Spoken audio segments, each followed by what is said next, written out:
Price the lord. ಪ್ರಿಯ ದೇವರ ಮಕ್ಕಳೇ, ಯೇಸು ಕ್ರಿಸ್ತ ನಾಮದಲ್ಲಿ ನಿಮ್ಮೆಲ್ಲರನ್ನು ವಂದನೆ ಹೇಳ್ತೇನೆ. ಈ ಸಮಯದಲ್ಲಿ ನಾವು ಒಂದು ವಾಕ್ಯ ಓದ್ಕೊಳ್ಳೋಣ. ಯಾಕೋಬ 1ನೇ ಅಧ್ಯಾಯ 5ನೇ ವಚನ. ದೇವ್ರ ನಾಮ ಸ್ತೋತ್ರ.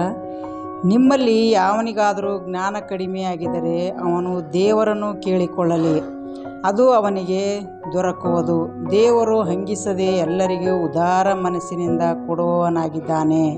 ದೇವ್ರ ನಾಮ ಸ್ತೋತ್ರವಾಗಲಿ. ದೇವರ ಮಕ್ಕಳೇ, ದೇವರು ಯಾರು ಜ್ಞಾನ ಕಡಿಮೆಯಾಗಿದೆಯೋ ಮನುಷ್ಯನ ಹತ್ರ ಅದು ಸಿಗೋದಿಲ್ಲ, ದೇವ್ರ ಹತ್ರನೇ ಸಿಗೋದು. ನಮ್ಮ ಜ್ಞಾನ ಎಲ್ಲಿ ಸಿಗೋದು? ದೇವ್ರ ಹತ್ರ. ನಾವು ಜ್ಞಾನ ಕಡಿಮೆ ಆಗಿದ್ರೆ, ಯಾವನಾದರೂ ಜ್ಞಾನ ಕಡಿಮೆ ಆಗಿದ್ದರೆ ಅವನು ದೇವ್ರ ಹತ್ರ ಕೇಳ್ಕೊಬೇಕಂತ ಹೇಳಿದ್ದಾರೆ. ದೇವ್ರ ನಮ್ಮ ಸ್ತೋತ್ರವಾಗಲಿ. ಅದಕ್ಕೋಸ್ಕರ ನಾವು ಎಲ್ಲರೂ ಏನು ಮಾಡಬೇಕು? ಜ್ಞಾನ ದೇವ್ರ ಹತ್ರ ಕೇಳೋರಾಗಿರಬೇಕು. ಯಾಕಂತಂದರೆ ಜ್ಞಾನ ನಮಗೆ ದೇವರೇ ಕೊಡೋರಾಗಿದ್ದಾರೆ. ದೇವ್ರಿಗೆ ಸ್ತೋತ್ರ.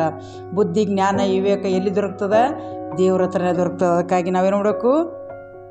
ಎಲ್ಲರೂ ನಿಮ್ಮಲ್ಲಿ ಯಾವನಿಗಾದರೂ ಜ್ಞಾನ ಕಡಿಮೆಯಾಗಿದ್ದರೆ ಮಾತ್ರನೇ ಅಲ್ಲ, ಯಾವಾಗಲೂ ನಾವೇನು ಮಾಡಬೇಕು? ಜ್ಞಾನ ಉಳ್ಳವರಾಗಿರಬೇಕು. ಅದಕ್ಕಾಗಿ ಆಗಿದ್ದಾರೆ. ಅವನು ದೇವರನ್ನು ಕೇಳಿಕೊಳ್ಳಲಿ. ಯಾರಿಗೆ ಕೇಳಬೇಕು? ದೇವರನ್ನು ಕೇಳಬೇಕು.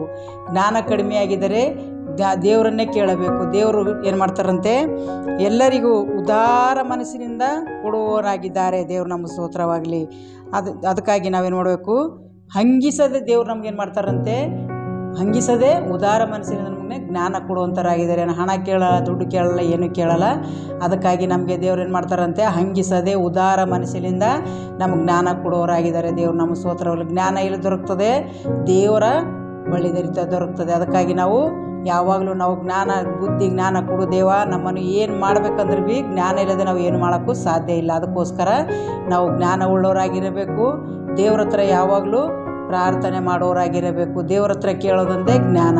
ಅದಕ್ಕಾಗಿ ಆ ಜ್ಞಾನಕ್ಕೋಸ್ಕರ ಪ್ರತಿಯೊಬ್ಬರು ಜ್ಞಾನ ಇಲ್ಲದೆ ದೇವರ ಒಂದು ಮಾಡಿದಂಥ ಎಲ್ಲ ಅದ್ಭುತಗಳು ಮರೆತು ಅವ್ರಿಗೆ ಅದು ಒಂದು ಇದು ಮಾಡೋಕೆ ಅವ್ರಿಗೆ ಸಮಯ ಇಲ್ಲ. ಅದಕ್ಕಾಗಿ ನಾವು ನೋಡಬೇಕು, ಜ್ಞಾನ ಮೊದಲು ನಾವು ಹೊಂದ್ಕೋಬೇಕು. ದೇವ್ರ ನಮ್ಮ ಸ್ತೋತ್ರವಾಗಲಿ. ದೇವರ ಜ್ಞಾನ ಇರಬೇಕು, ಮನುಷ್ಯನ ಜ್ಞಾನ ಅಲ್ಲ, ದೇವರ ಜ್ಞಾನ ಹೊಂದ್ಕೋಬೇಕು. ಅದಕ್ಕಾಗಿ ದೇವರು ಹಂಗಿಸದೆ ಕೊಡುವಂಥ ದೇವರಾಗಿದ್ದಾರೆ. ಅದಕ್ಕಾಗಿ ನಾವು ಪ್ರಾರ್ಥನೆ ಮಾಡೋಣ.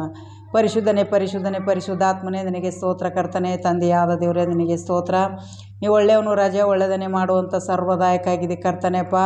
ಯಾರು ಜ್ಞಾನ ಕಡಿಮೆ ಆಗಿದ್ದಾರೋ ಕರ್ತನೆಪ್ಪ, ಅವ್ರ ಜ್ಞಾನಗಳು ಕರ್ತನೆ ಕೊಟ್ಟು ದಯಪಾಲಿಸು. ಬುದ್ಧಿ, ಜ್ಞಾನ, ವಿವೇಕ ಪರಲೋಕದಿಂದ ಬರುವಂತೆ ಸಹಾಯ ಮಾಡು ಅಪ್ಪ. ನಿನ್ನ ಚಿತ್ತದ ಪ್ರಕಾರ ಜೀವಿಸುವಂತೆ ಒಂದೊಂದು ಮಕ್ಕಳಿಗೆ ಈ ದಿನಗಳಲ್ಲಿ ಮುಟ್ಟು ದೇವ. ನಿನಗೆ ಸ್ತೋತ್ರ. ಅವರ ಬುದ್ಧಿ, ಅವರ ಜ್ಞಾನ ಸಾಲದು ದೇವ. ನಿನಗೆ ಸ್ತೋತ್ರ. ನಿನ್ನ ಬುದ್ಧಿ, ನಿನ್ನ ಜ್ಞಾನ ಕೊಡು ದಯಪಾಲಿಸಿ.